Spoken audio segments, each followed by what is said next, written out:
Is this what you want? This fucking foliage? Is this what you want? Mr. Dips?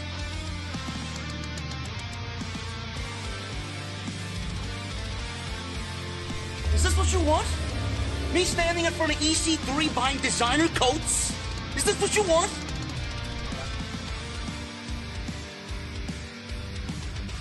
Me sitting in some hipster hotel in Williamsburg, Brooklyn, fluffing pillows? Is this what you want? I don't believe this. This graffiti art, hipster hotels, avocado toast. All I want is a fucking Guinness. An ice cold Guinness. What the hell does that mean?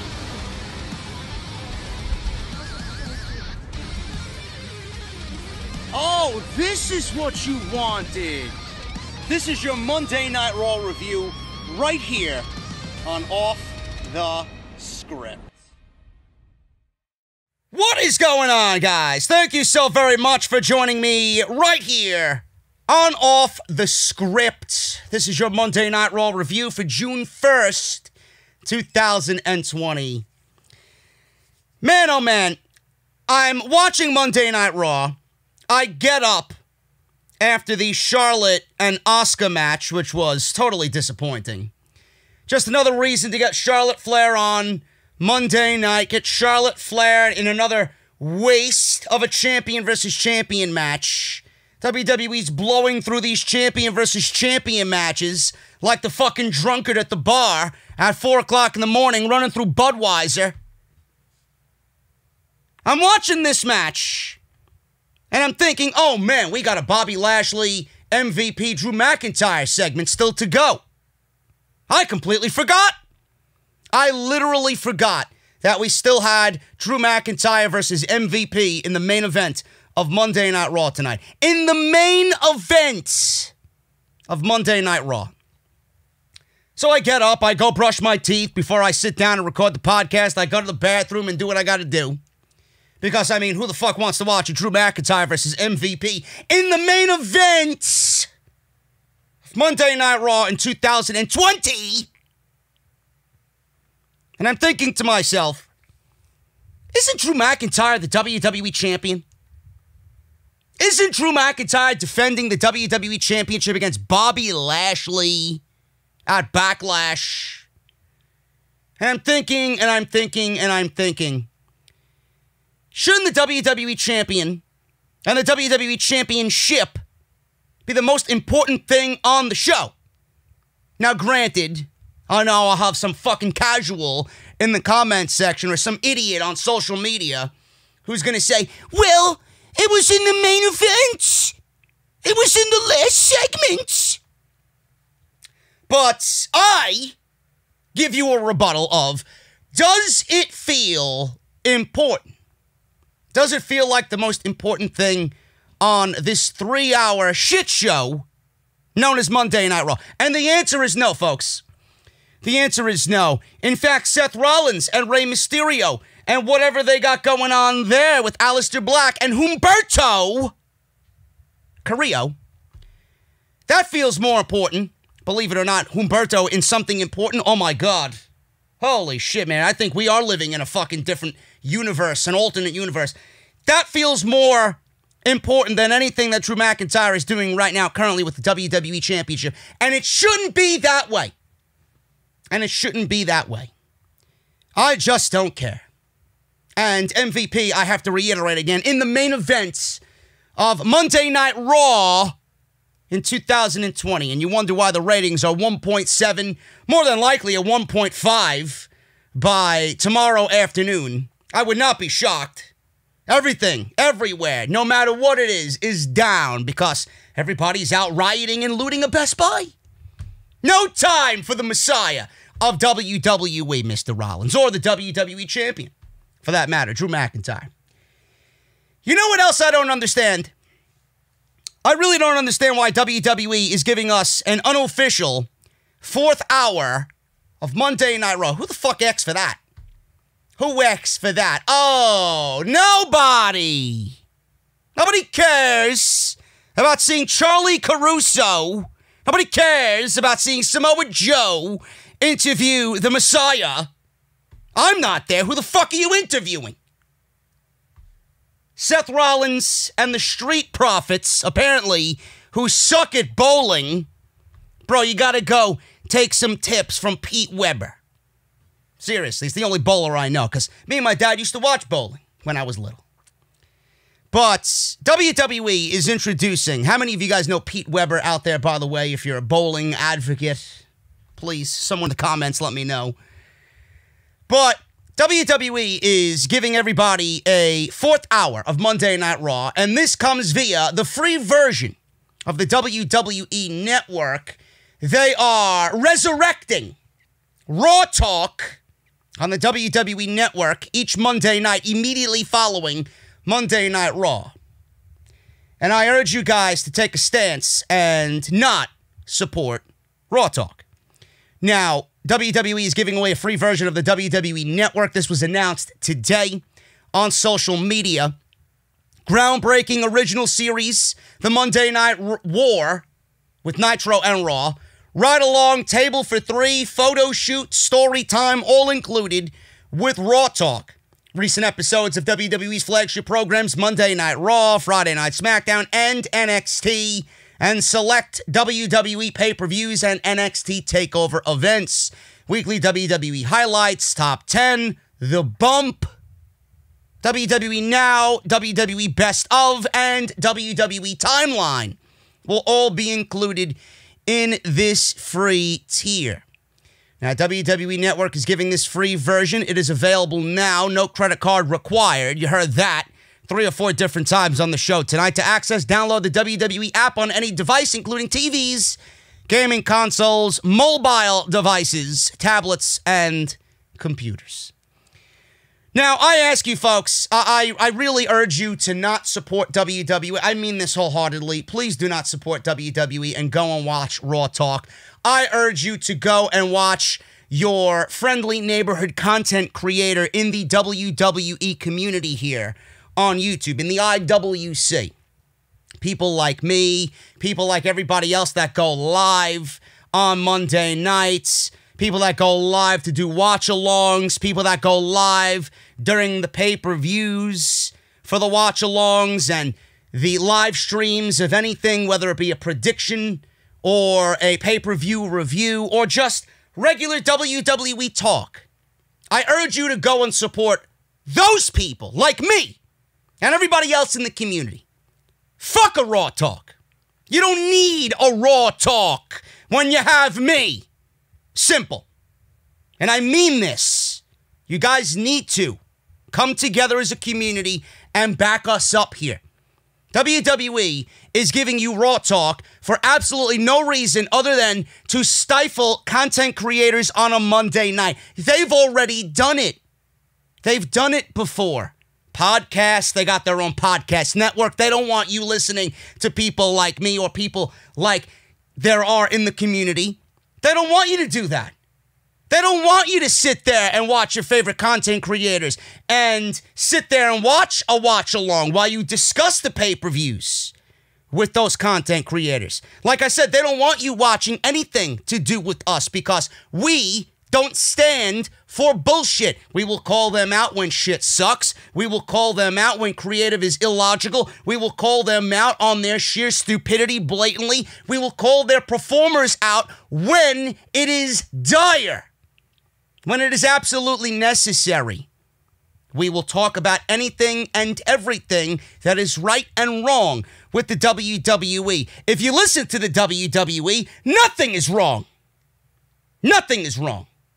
That's why I urge you to not watch this fucking garbage that they're giving you on the WWE Network. It's bad enough that, like I said, they got their own podcast network because they don't want you listening to podcasts like mine.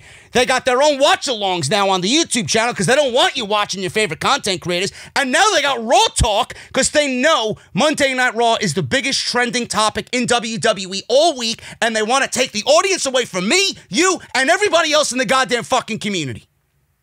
I'm sick and tired of this political fucking agenda, this garbage by WWE. I'm sick of their bullshit. This needs to stop. I am sick and tired of all of this shit. They want to do everything to silence you. Meanwhile, they're putting on the worst fucking product that I've ever seen in all of my years watching the product. I can't stand it. So this is a message to everybody watching me. Do not go and support anything that WWE does with Raw Talk. Why is it necessary? What happened on tonight's show that you need to talk about in a positive light? What happened? What happened? Billie Kay can't fucking take a bump? Is that what you're going to talk to me about? This cosplay garbage that she's doing. Awful. Absolutely awful. What are you going to talk to me about? Bobby Lashley and MVP in the main event of Monday Night Raw with Drew McIntyre. What happened there? Well, the fact that Charlotte and Asuka had an abbreviated champion versus champion match. You're going to talk to me about how you're running through champion versus champion matches like it's fucking water? What are you going to talk to me about? Bowling? Between champion and challenger for the WWE Raw Tag Team Championships. Absolutely nothing of interest on this show. Nothing. No, but you want to go watch Raw Talk. And they're not going to tell you anything in regards to the negative that you're seeing all throughout this show tonight. Complete bullshit. Complete bullshit. Anyway, I don't understand it. Quality over quantity. Where is the quality over quantity? Your show isn't even manageable at 3 fucking hours. You want to give us a 4th hour? I'm ready for this show to be over after 1 hour. Never mind 2, 3. Now you want to give us 4 hours? Yes, because I have nothing going on in my life. I got to go to the WWE Network and watch fucking Charlie Caruso talk about Monday Night Raw. Moving on, the other news that I hope WWE fixes, because this is absolutely sad, by the way. Absolutely sad. Now, WWE spent several days last week in Orlando. And obviously, you guys know they're filming from the Performance Center. Because Vince McMahon, even though he is holding these shows and he's kind of bending to the roster a little bit to send them home and not keep them there against their will, and he's showing everybody on the roster that he's willing to work around the schedules because of the CV-19, which apparently is miraculously cured now. Nobody's fucking talking about it. We got Raw, SmackDown, 205 Live main event, all these different tapings. WWE has put up plexiglass. WWE is finally now allowing NXT talent in the Performance Center to be fans and give some life to these shows. I reported it on Off the Script this weekend. He doesn't want it to be too indie. He doesn't want it to be too indie. He's working out of a fucking gym, and he doesn't want it to be too indie. So WWE held a string of tapings this week as well for NXT on the USA Network out of Full Sail University, not the Performance Center. They're still operating in Winter Park, Florida for NXT on Wednesday nights. Adam Cole will defend the NXT Championship against the Velveteen Dream at TakeOver in Your House, which will air this Sunday. I will be live on YouTube to talk about it. Now, WWE taped this match on May 28th already. The roster was asked to carpool there, meaning that it was taped outside of Full Sail University. There were cars surrounding the ring that was placed on the filming set behind Full Sail University. It's going to be like a backlot brawl, I'm assuming. Maybe it gets cinematic treatment, maybe it doesn't. We don't know. We'll find out on Sunday. Now, Sean Ross Sapp of Fightful Select is reporting that NXT wrestlers were called upon to do 3 straight 12-hour days, Monday, Tuesday, and Wednesday for the NXT taping, and then we got this Thursday incident.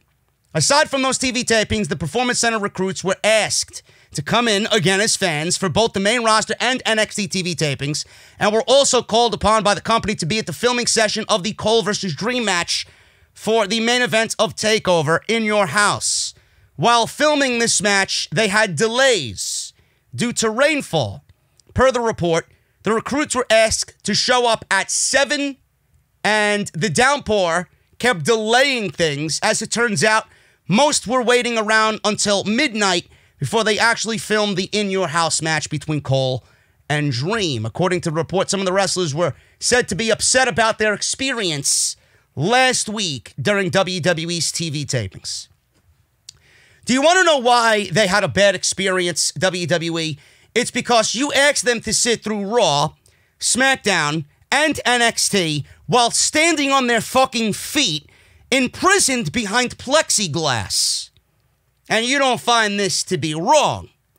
I mean, bad enough they got to sit through a Raw and a SmackDown taping. You're asking them to stand for all of these hours, multiple tapings a day, and then come back and do the same thing the next day, and then come back and do the same thing for a third day in a row? How much energy do you think these people are going to have if they're standing watching a subpar fucking garbage product and you're asking them to show enthusiasm for something that couldn't draw a fucking energy out of nothing? Seriously. You're asking these people to do God's work. God is looking down upon this show and laughing himself. So what are you expecting these people to do? I don't understand why WWE is not at a point now where they're going live. I think we're over this shit already. We need to be live. These people need to be energetic. Because from what I'm seeing, this is the second week now on Monday night, from what I'm seeing, we have no energy from these people. Again, I mentioned it immediately. I seen it on Monday, I seen it on Friday, I seen it on Wednesday. Everything feels forced. Everything feels forced. Everything feels like they're given cues on when to cheer, given cues on when to boo. And they're standing for 3 hours on Monday night, Tuesday night, Wednesday night. And it's the same people stretched out across all 3 days for all of these multiple shows that WWE has across all of their networks and social media platforms.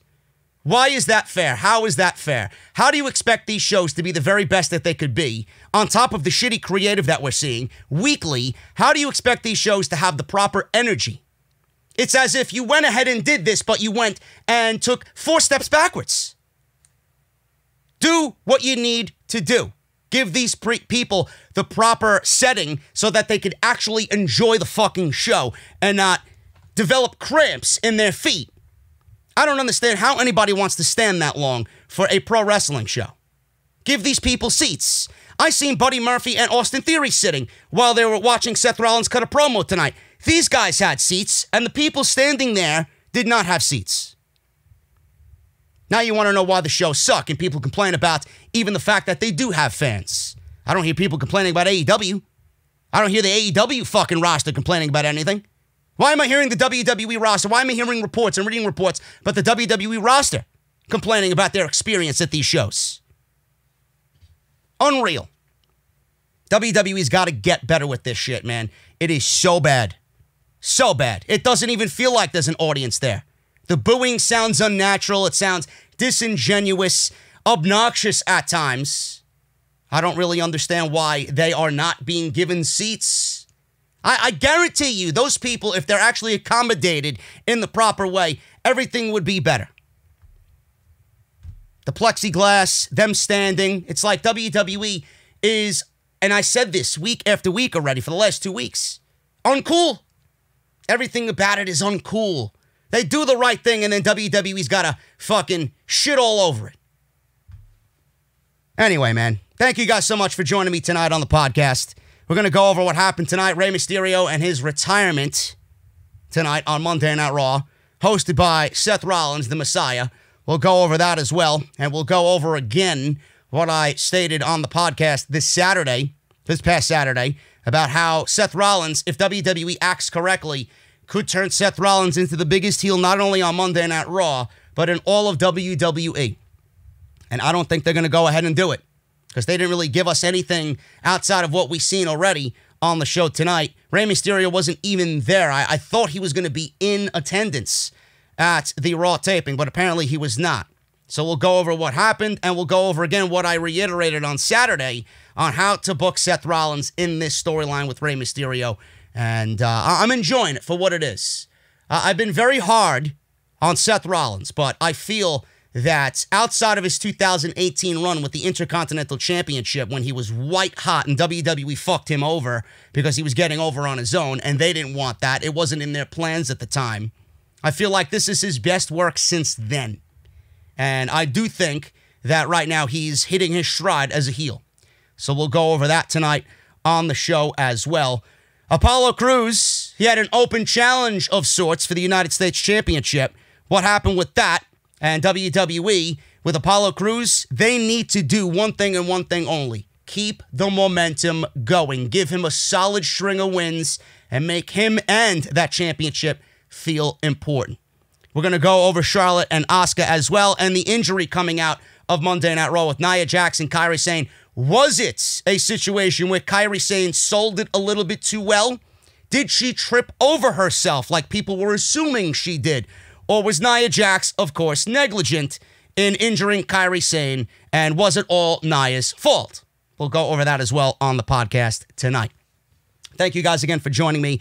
I am JD. Follow me on social media at JDfromNY206. That's on Twitter and Instagram. Hit that subscribe button down below. Turn on that bell for all notifications. If you guys missed any of the content that I uploaded on the channel earlier this weekend, man, that's Friday, Saturday, and Sunday. Very special episode of OTS on Sunday, part 3 for episode 328. Make sure you guys go and check that stuff out. Link is down in the description of this very video. And if you want to support the podcast via Patreon, always, you guys can do that as well. Patreon.com/JDfromNY206. Hit that subscribe button. And if you enjoy anything you hear or see here, hit that thumbs up down below. I would greatly appreciate it, man.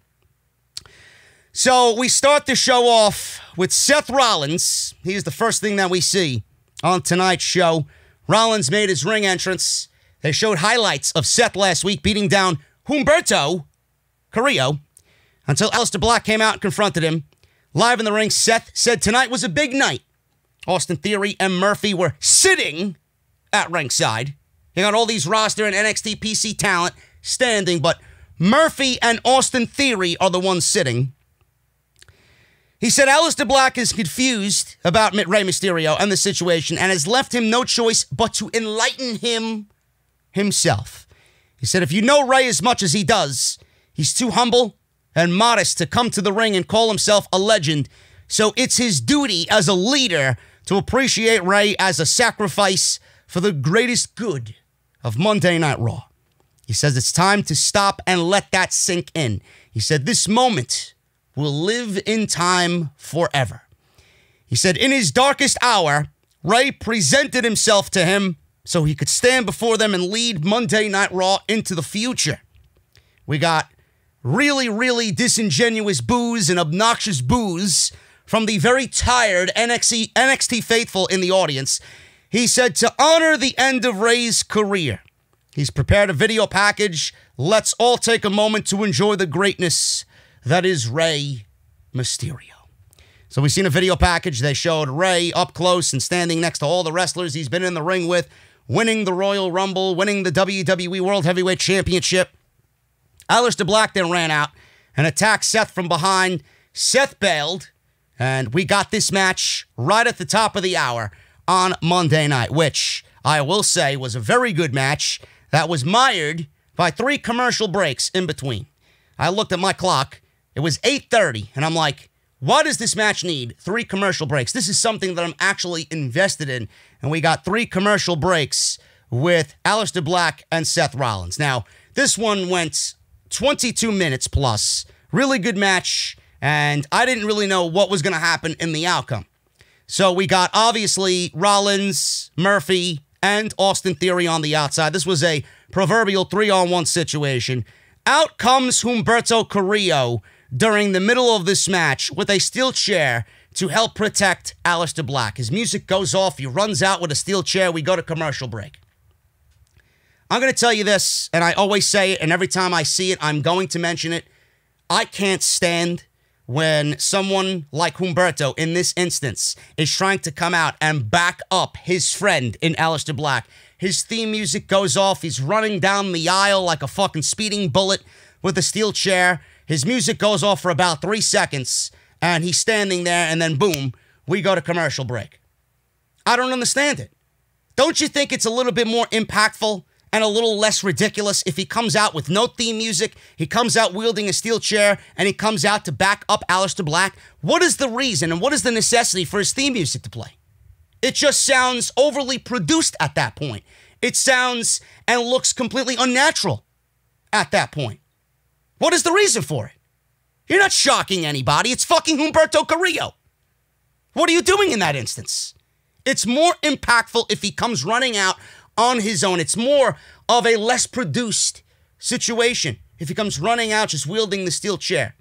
It's almost as if when his theme music hits, Cue Humberto, next scene in the act. Go to commercial break. I can't stand it.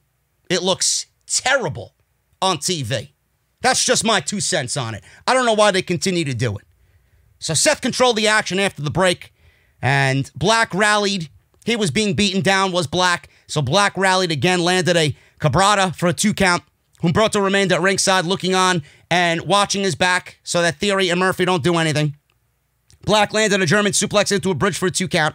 Seth blocked Black Mass and landed a spinning elbow and an enziguri, followed by a Falcon Arrow for a near fall. Really nice spot there. Black lifted his knees on the top rope. Seth frog splashed, or tried to at least, Black, but he got the knees up. Black flipped off the top rope onto Seth, onto the floor as they cut to another commercial break. So Black caught a leaping Seth with a big knee coming off the top rope right to his face. Seth went down very hard on that one. Black staggered around. He hit a Black Mass. Murphy and Theory then leapt onto the apron. Humberto grabbed them, but soon he was beaten down. Seth was rolled up by a distracted Black. Seth rolled up Alistair Black for a distracted 2 count. Black came right back with his own roll-up for a 3 count, and Seth sat up looking stunned. So Alistair Black got the win over Seth Rollins, and I was surprised by this. I was surprised with Black winning, and after the match was over, Seth, Murphy, and Theory beat up Humberto and Black. Seth delivered a stomp to Humberto.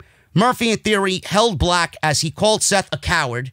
And then Seth asked if he wanted to be a hero because he warned him what would happen if he got in his way. He then delivered a stomp not only to Humberto but to Black as well. Then Seth left the ring, closed his eyes, and he soaked in the moment of his work at the end of this segment. So he did lose, which I think was the right decision here because, you know, anybody understands that Black and Rollins, they both need a win.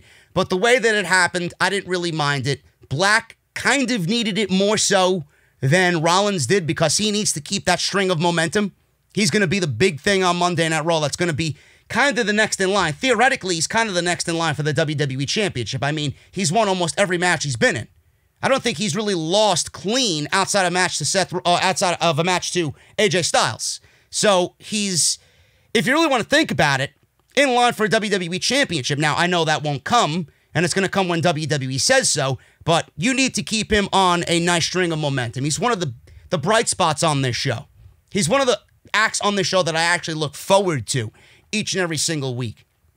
And the beatdown after the match kept Seth Rollins looking evil. It kept him looking vile. It kept him looking like a complete dick.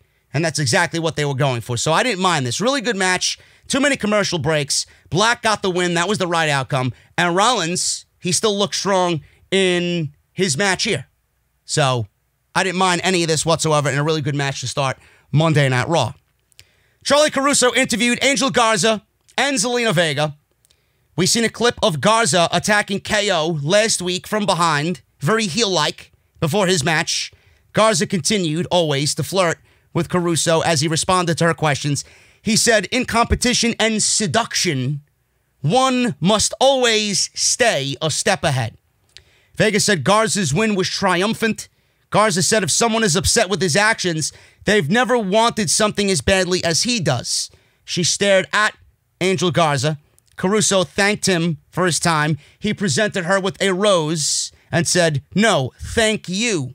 Vega then looks at Caruso, takes the rose that Garza gave to Caruso, yanked the rose away from her, and stripped the rose of all of its petals and threw the petals all over Charlie Caruso. Where is this Caruso and Angel Garza thing going, is what I want to know. I don't know. I'm enjoying it. It gives Garza a little bit more personality, but I would like to know where it's going.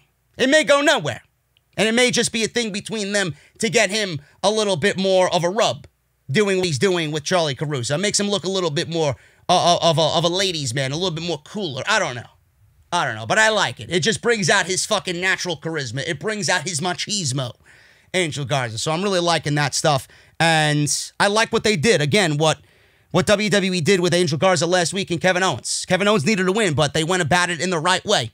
They treated Garza like a fucking heel, and they took the simplest of heel routes. Attacked the leg before the match, beat the heel in the match because of the knee and the sneak attack. Good stuff.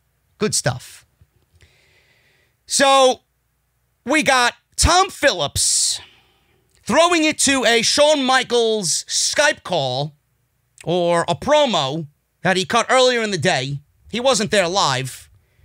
Phillips threw it to Shawn Michaels, who was going to address the Edge and Randy Orton match, the greatest wrestling match that will never be, at Backlash on June 14th. So Phillips threw it to Shawn Michaels, talking about some of his greatest matches, such as Ric Flair, John Cena, Kurt Angle, Diesel, Razor Ramon, Bret Hart, and of course, The Undertaker.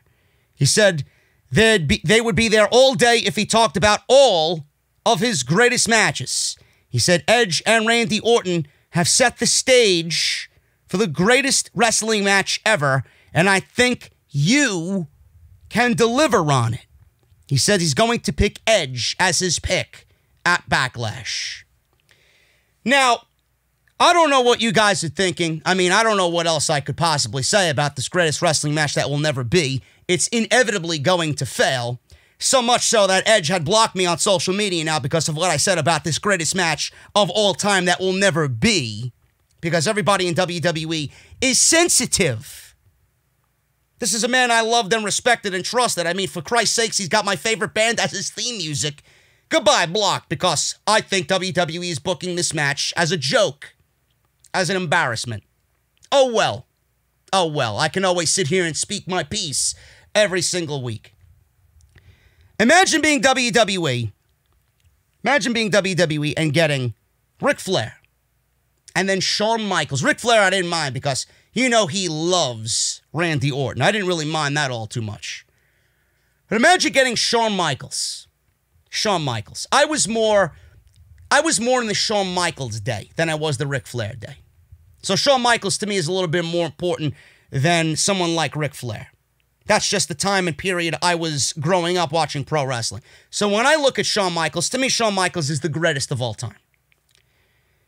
Imagine being WWE giving Shawn Michaels this script to talk about Edge and Randy Orton being the greatest wrestling match ever. Knowing that any match that I could possibly choose out of all the greats that Shawn Michaels has had will probably be 1,000 times better than whatever Edge and Randy Orton are going to do. Imagine asking Shawn Michaels to say this is the greatest wrestling match ever when Shawn Michaels himself was more than likely a part of the greatest wrestling match that WWE has ever produced in the Undertaker match that he had at WrestleMania 25. Do you see how pathetic this is, folks? Imagine, I want you to think about what I just said. Can you imagine asking Shawn Michaels to say this is the greatest wrestling match ever when he himself was in the greatest wrestling match of all time at WrestleMania 25? He himself did not even believe the fucking bullshit he was spewing out of his mouth. How are you going to listen to this fucking garbage and not speak up about how ridiculous WWE is? This comes off as pathetic. You need Shawn Michaels and Ric Flair to sell this Edge and Randy Orton match. If you need Shawn Michaels and Ric Flair to sell this match as the greatest wrestling match ever, I know you're going to the lowest of lows to try and produce something that will never be. I don't give a fuck who's watching me. I don't give a shit who's listening to me. This will not be what WWE is advertising it to be. It's not going to be what Edge is thinking. It's not going to be what Randy Orton is thinking. Meanwhile, Edge can speak all he wants on social media. You don't have any idea what we got planned. You're an incel, or you're a malcontent, or whatever the fuck he's talking about. Okay, but I know WWE is setting you up for failure, whether this is your idea, a Randy Orton idea, a collective idea between you two, a Vince McMahon idea, Bruce Pritchard idea, Kevin Dunn idea, a Michael Hayes idea. I don't give a shit whose idea it is. It's pathetic. It's ridiculous. It's a slap in the face of not only you guys, which I guess you're willing to accept, but it's a slap in the face to us. And I can't wait to shit all over it come June 14th. Everybody's going to shit all over it. Backlash. How appropriate. Backlash for Edge and Randy Orton. Greatest wrestling match ever. Give me a break. Unreal. Moving on here, man. Lana, why she's still on the program, I don't know. Lana approached MVP. Oh, by the way, it just dawned on me. Can you imagine? I would not put it past WWE to do this either. Can you imagine if WWE produces this match as the greatest wrestling match ever. It happens on June 14th, and it ends in an RKO or a spear in about 10 seconds. Can you imagine that? I would not put it past these people to do such a thing at Backlash. And they would do it, too, because we know it's not going to happen. So WWE might just troll us even further on top of how badly they're trolling us now with this greatest match ever bullshit. Lana, she approached MVP and asked who he thinks he is by trying to get into her husband's head. MVP shouted for her to be quiet. So he said he likes her, but he has actual work to do to get ready for his match against the WWE champion, Drew McIntyre. He said he doesn't have time or desire to get sucked into her attention-seeking drama she's got going on. Lana said she's been biting her tongue, but she sees him as nothing but a leech, using Bobby to revive his washed-up career. MVP said, it's not remotely true, but even if it was, wouldn't that make two of us? Lana then stood there. She smiled, contemplating what MVP said, took a deep breath, and then slapped the shit out of his mouth, and then walked away. Kayla Braxton was in the ring, all smiles, because she was standing next to the new United States champion, Apollo Crews.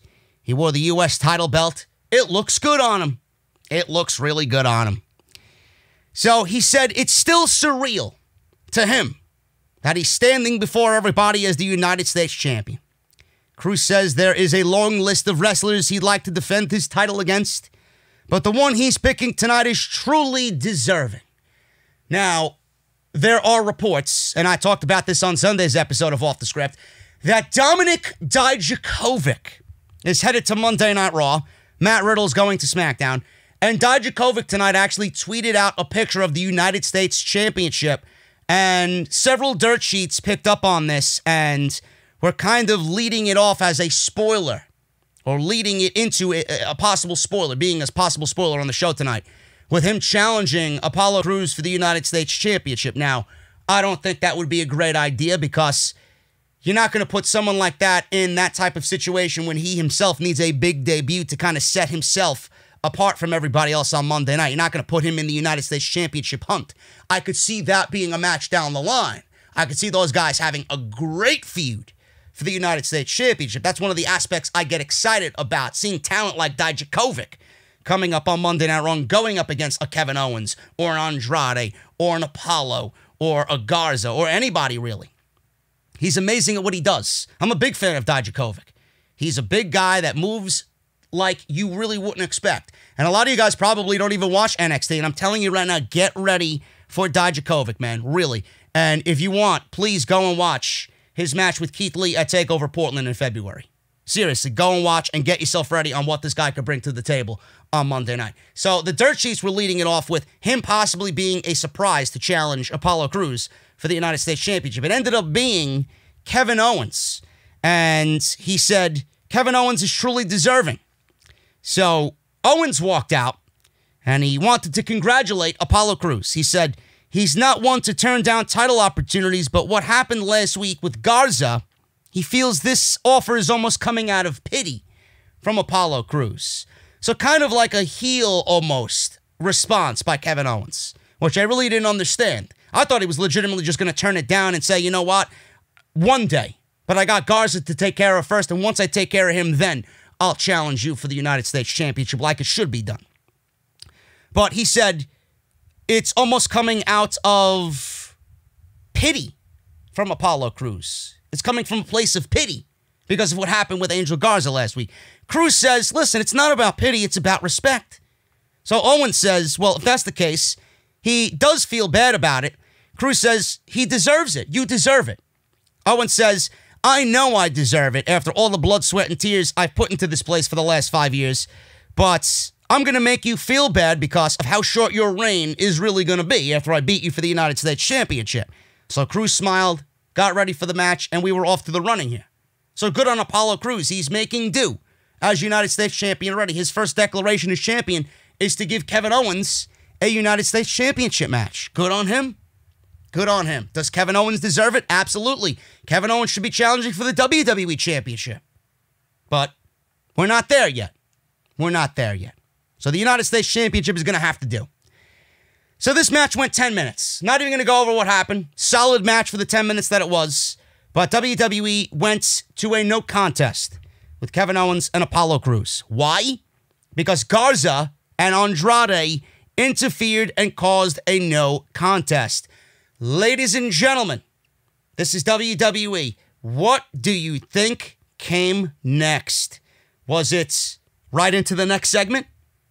Are we going to get a Kevin Owens versus Garza match? Or an Andrade versus Apollo match? What are we going to get, folks? No. We're not getting any of that stuff. We're going to get a tag team match. Because the championship match that should have never been led to a tag team match with the two baby faces in Owens and Apollo versus Garza and Andrade. I don't really understand this. So this entire segment went about 20 minutes. You got 10 minutes for the title match that ended in a no contest and almost 10 minutes for the tag team match.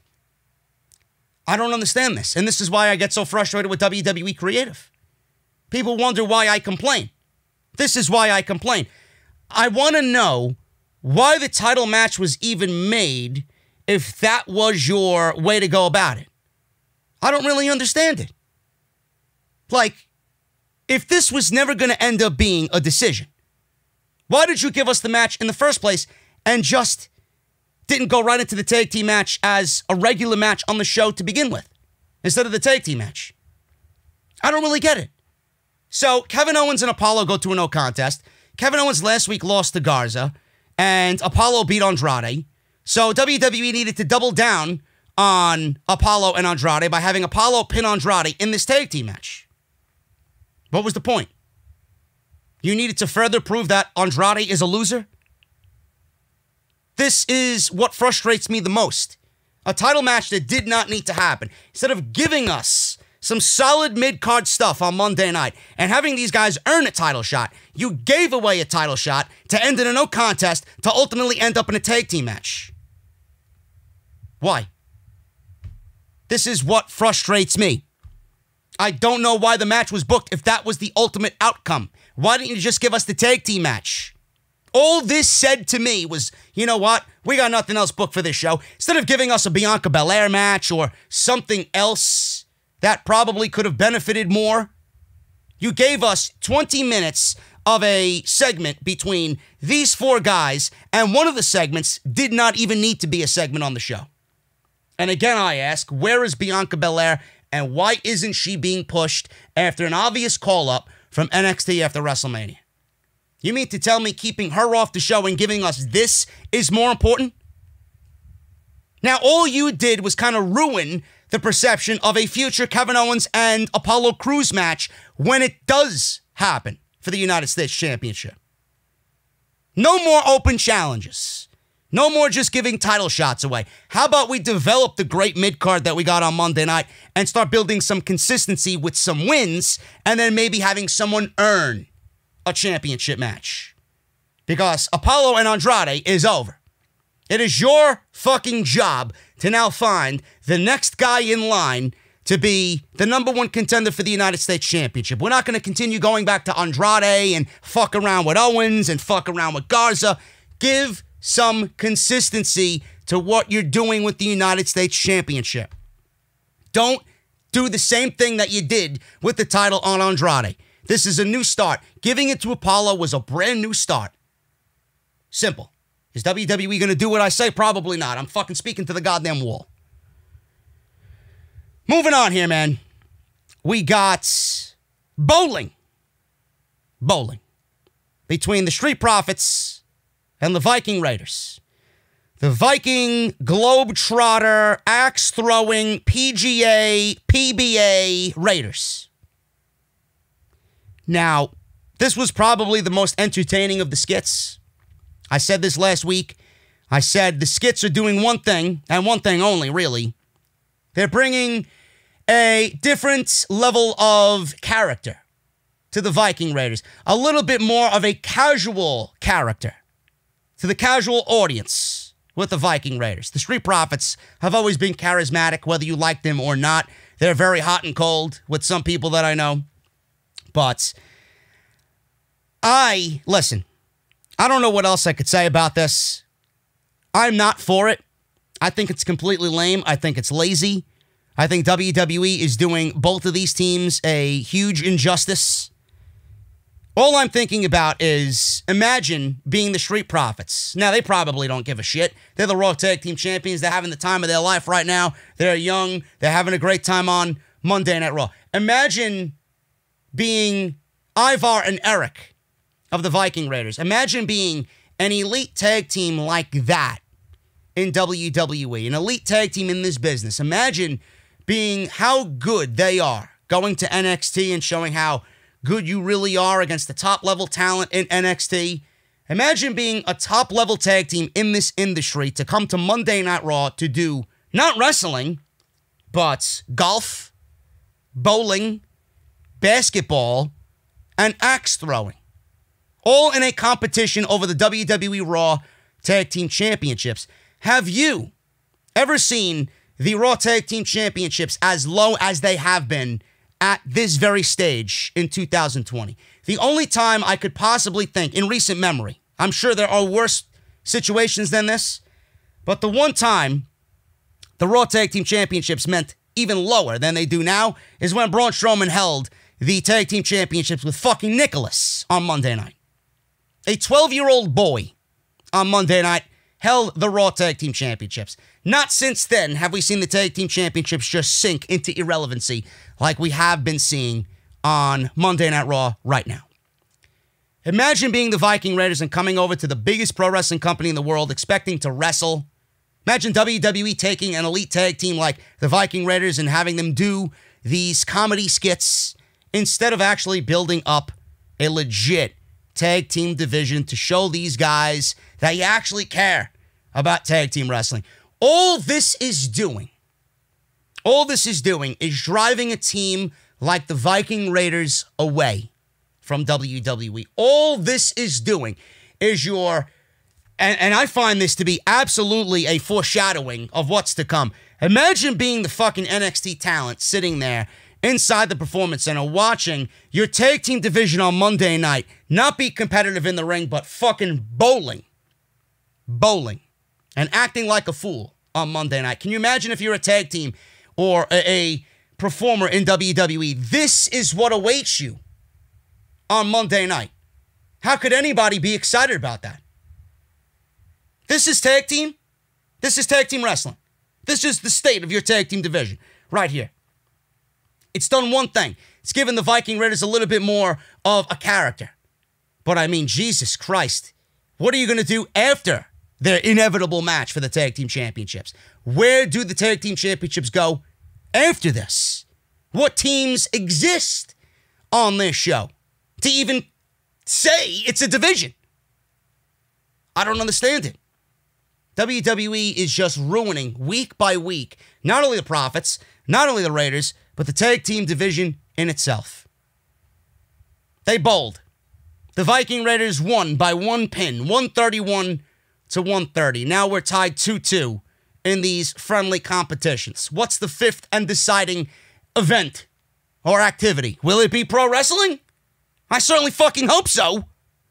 I hope you put as much effort into these skits as the tag team match that we're hoping to see at Backlash. That's all I ask for. Nikki Cross versus Billie Kay. We go from terrible to god-awful on Monday night. Remember when Nikki Cross and Asuka had a last woman standing match on NXT? Do you guys remember that? If you don't remember it, please go and find it. And then come to me and say, JD, who is this version of Nikki Cross? And I will say, I don't know. She's not the Nikki Cross that I fell in love with. That last woman standing match with Asuka was one of the best women's matches of that year. Awesome. I don't know who this is. I really don't. And she's in the ring with Billie Kay, selling for Billie Kay, acting just as big of a fool like Billie Kay. Who is Billie Kay? Why is Billie Kay given clearance to be in the ring on Monday night? You do realize that Billie Kay is a cosplay wrestler. She isn't a legit professional wrestler. I don't know what the fuck she does. I don't know where she trains. I don't know who trained her. I don't know how she's gotten this bad. I do not remember them being this terrible in NXT. I really don't. Billie Kay is fucking god-awful at what she does. She cannot even take a bump correctly. Yet I'm supposed to sit here and praise her in-ring work. And then I laugh at the people that actually do praise her in-ring work and praise the Iconics as being an entertaining act on Monday night. I don't know how anybody could watch this shit. So Billie Kay actually pinned Nikki Cross. Again, go back and watch Nikki Cross in NXT and then tell me if you are okay with what we're seeing here on Monday night. Awful. Absolutely fucking awful. Rey Mysterio. WWE interviewed Rey Mysterio remotely from his home. He said his eye is still recovering. He doesn't have a timetable on when or if he can return to the ring. He said it depends on how fast he can recover. He said if an infection sets in, it could be the end of his career. Joe, Samoa Joe, asked if Rey is on Raw to retire tonight. Rey couldn't answer that, he said. Rey said he doesn't know his future. He said he could be cleared to compete in a few weeks or never be cleared to compete again.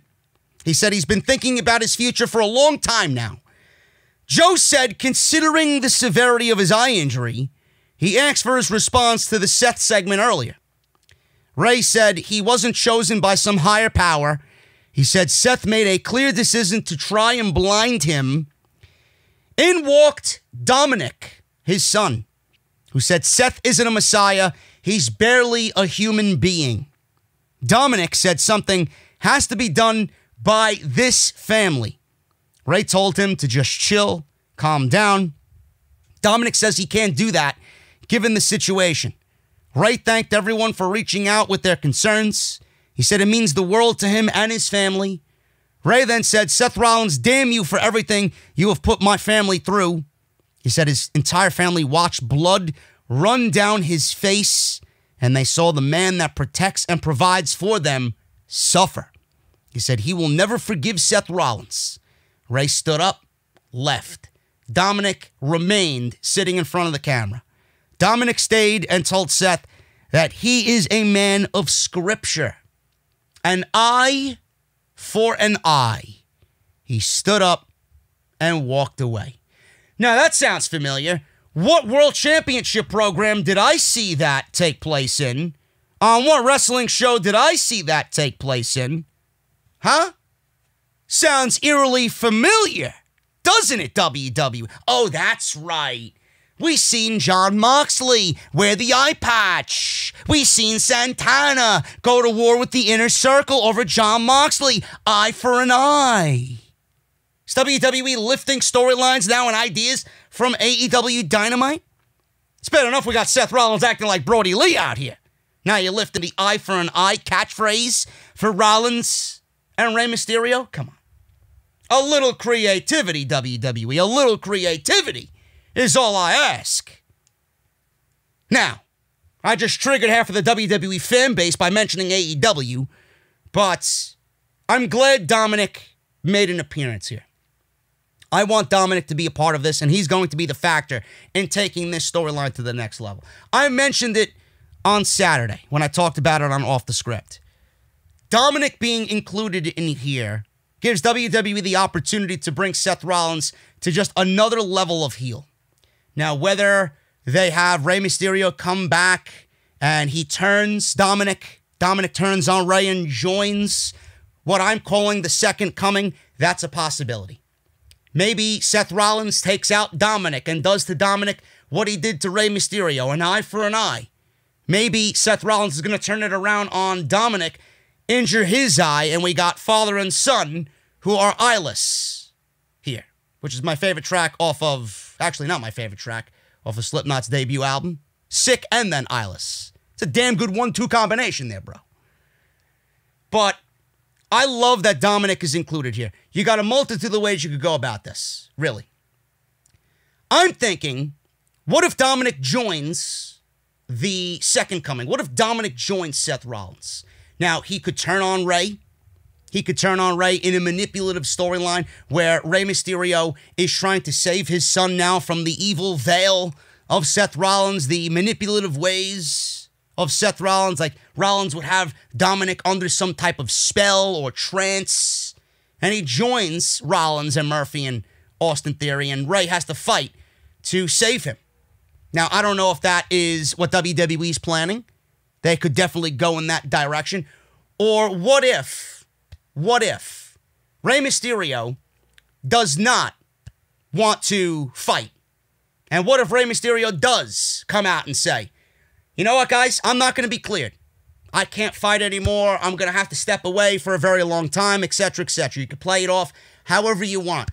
What if they do have a match? What if Dominick has a match with Seth Rollins and Dominick fights for his father's eye? He fights for his father's honor in his place because Rey can't do it. And there's a stipulation behind it. What if Dominick is given the ultimatum? Seth Rollins accepts it. I'm going to save Rey Mysterio. I'm going to save Dominick Mysterio. What if Dominick accepts a stipulation under the condition of if he loses to Seth Rollins in this one-on-one match, he has to join the second coming? And every single week, Rollins tells him to do things that Dominick would never be caught doing. He tells him and manipulates him and forces him, because he's going to have to do what Seth Rollins says now, because now he's in Seth Rollins' disciplehood. And Rey Mysterio is forced to come out. And Seth Rollins uses his power over Dominick to force Rey Mysterio out of this retirement and into a match with Seth Rollins at SummerSlam or Extreme Rules or wherever they're going to do this thing. WWE has all the power. They have the power of the pen to write this storyline and really make it sinister, really make it evil, really make it to a point where Rollins is just the biggest fucking heel in all of WWE. I love the fact that Dominick is here. I love the fact that the possibility of Rey not coming back and Dominick fighting for Rey Mysterio, fighting Rollins, and under the stipulation of him joining the second coming, him joining the group. And that brings Rey Mysterio out of retirement for a big match to save Dominick. And that will be Rey Mysterio's final match in WWE before he goes on to do whatever he has to do. And then he can pass the torch on to Dominick. This is setting itself up. If WWE writes this shit, this is going to be brilliant. If WWE writes this storyline the way that I just laid it out, the foundation is there. Fill in all the other key elements there that I might be missing.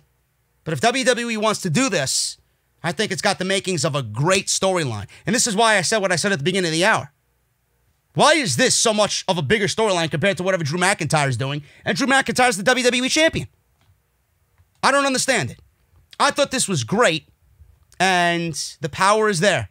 Hopefully WWE does right by the storyline, because it could really be a make or break situation for Seth Rollins. He needs something to really sink his teeth into now that he's got this heel character where he wants it to be. Something sinister needs to happen here. Dominick is the key. Nia Jax. Oh, my goodness. Nia Jax is on Monday Night Raw. We're all getting up and going to the refrigerator and getting a snack or a beverage or going to the bathroom to go relieve ourselves. Nia Jax is in the ring. So she's cutting a promo. She said she did not start this. She said she has been repeatedly attacked by Asuka and Kairi Sane. She said not to believe the hype because they aren't who they say they are. It's all smoke and mirrors. She said Asuka was gifted the Raw Women's title because of hormones. She said, but Becky Lynch got pregnant. Then they gifted Asuka the belt. Oh, hugs, kisses. She said at Backlash she will expose Asuka for the backstabbing, undermining charlatan that she really is. First of all, why are you complaining about being, or why are you complaining that Asuka was gifted the Raw Women's Championship? I mean, you're lucky that you were gifted a fucking job, number one.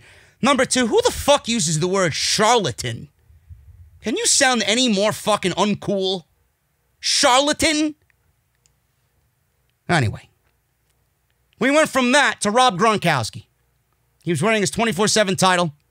It was filmed for the Or I guess someone was doing a TikTok video for him. One of his friends was doing a TikTok video, a dance video. Said it was going to go viral.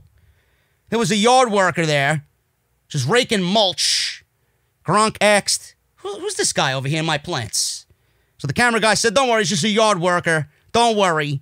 So Gronk was dancing. Behind Gronk was his friend, filming. He then stopped filming, took off his shirt, revealed the referee's shirt, and then R-Truth rolled him up for a 3 count.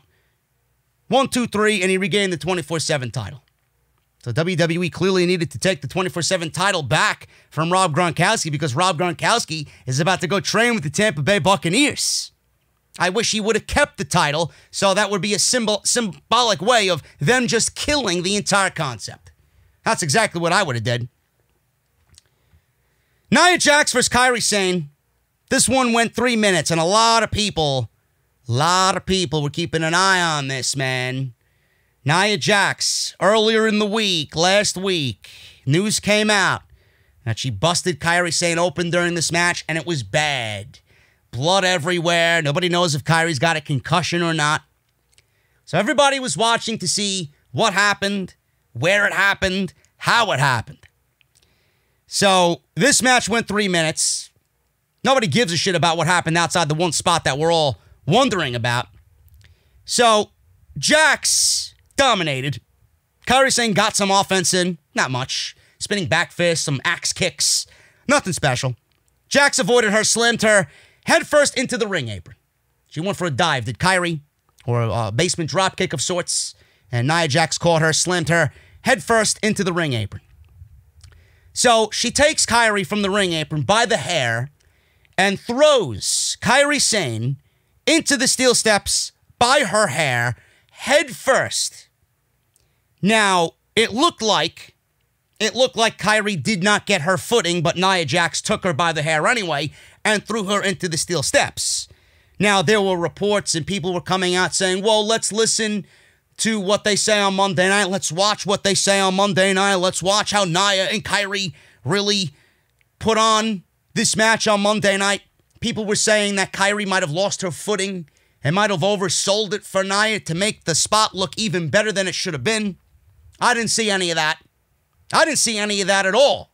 In fact, I seen someone reckless in Nia Jax take someone who did not have proper footing, take her by the hair, and violently and negligently throw her into the steel steps, busting her open.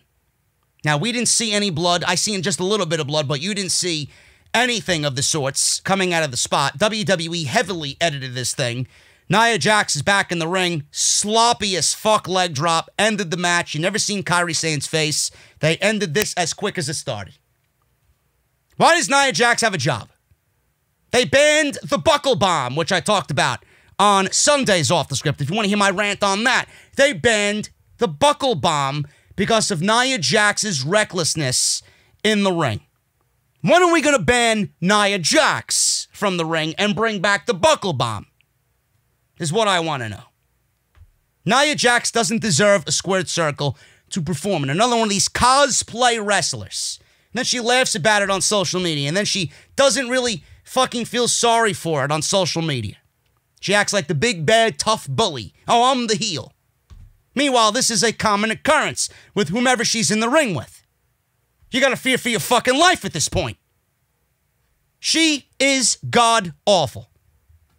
I don't understand why she is even in this position to challenge for the Raw Women's Championship when you got Bianca Belair, when you got Ruby Riott, when you got Liv Morgan, when you got a Shayna Baszler. We're fucking talking about Nia Jax challenging for the Raw Women's Championship. Is this how far we have sunk in the women's division? Fuck you, WWE. This is fucking terrible. Unreal. Randy Orton. Randy Orton addressed the camera. Edge did it last week. We got Randy Orton this week. How are they going to sell us on the greatest wrestling match ever? Now it's Orton's turn. So for the past few months, he watched the WWE Network and caught The Undertaker's Last Ride documentary. So he said, what every WWE superstar seems to have in common is that the thought of Ric Flair and greatest ever go hand in hand. Where everybody thinks Ric Flair is the greatest ever. I agree.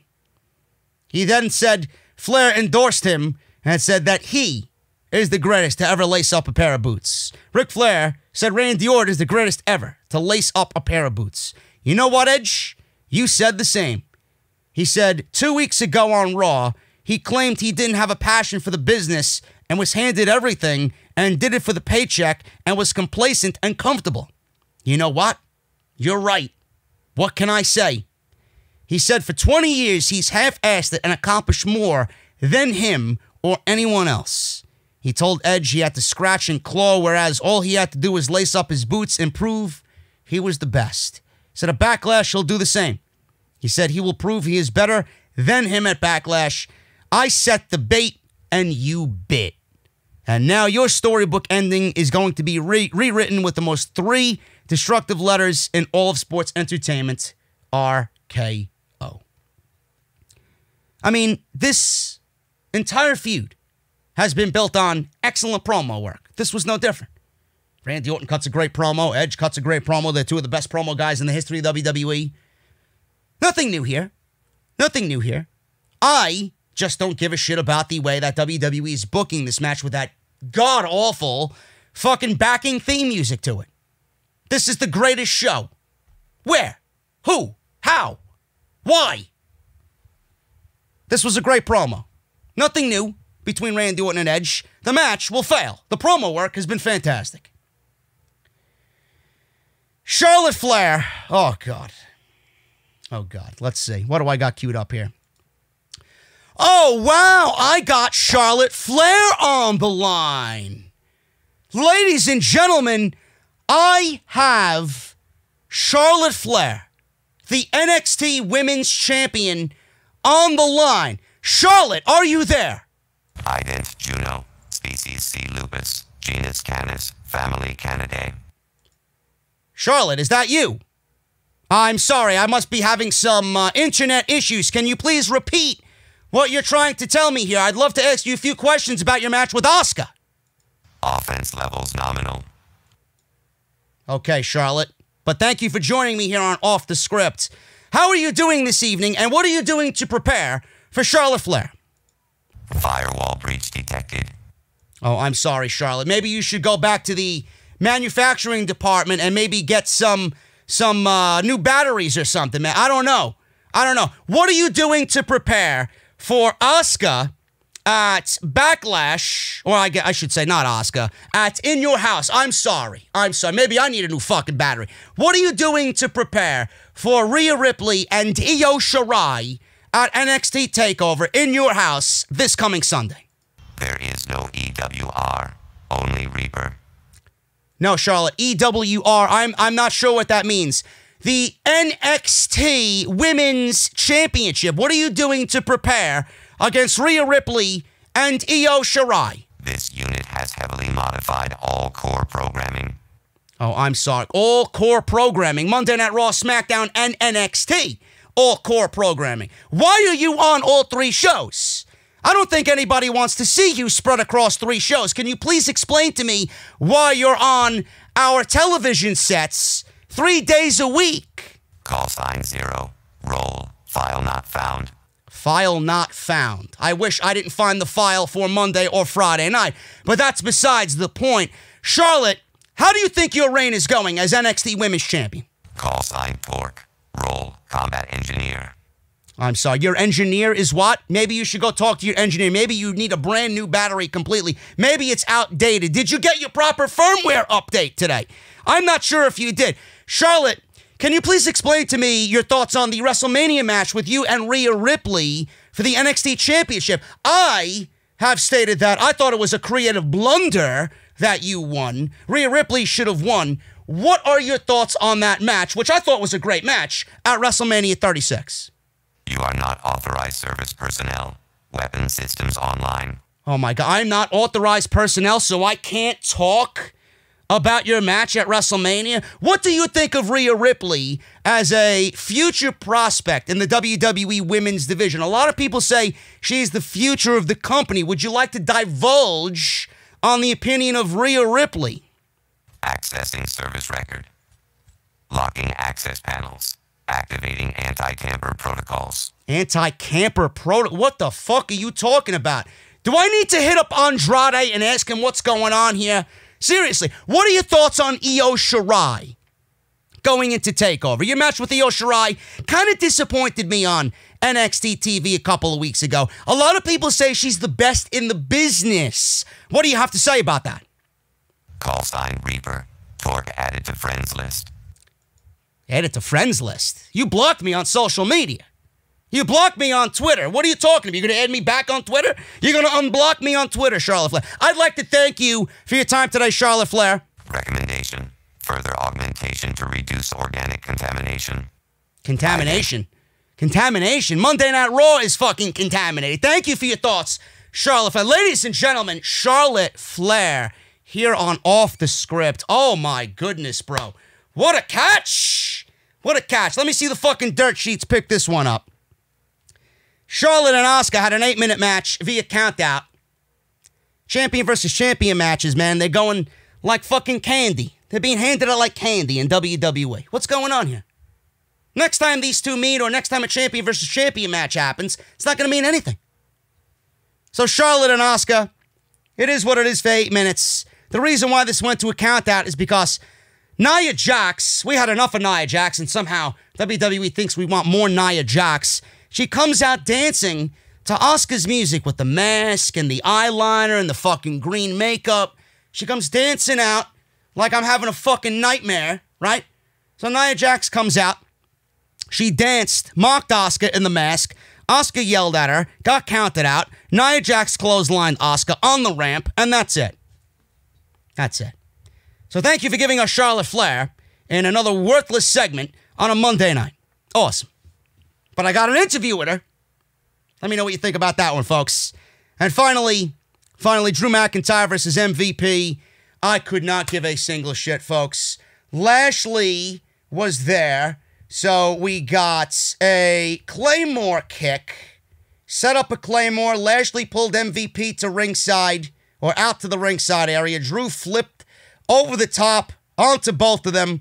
Drew then started to bang on the plexiglass. He hates it too.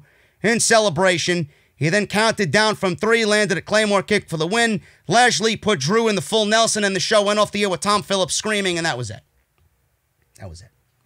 Yeah, some really great stuff there for the WWE Championship, man. Yeah, they're really doing Drew McIntyre's reign justice here by having them just go off the air as quick as can be. And Drew McIntyre's reign, man, already, I just feel it failing. It is not even the most important thing on the show. Drew McIntyre and the WWE title should be the most important thing on the show, and here we are. It is not even anywhere close to being the important thing on Monday Night Raw. The important thing is, I'm getting out of here, man. Thank you guys so very much for all your support. If you want to, please, patreon.com/JDfromNY206. Hit that subscribe button down below. Turn on that bell for all notifications. Check out all the other videos that you might have missed on the channel. And I will see you guys right back here on Wednesday. I'll be back with Jesse. We'll be talking Dynamite AEW on Wednesday. And we got a brand new week of content coming up for you right here on Off the Script. Thank you guys so much. I'm glad to have a brand new week of content coming at you.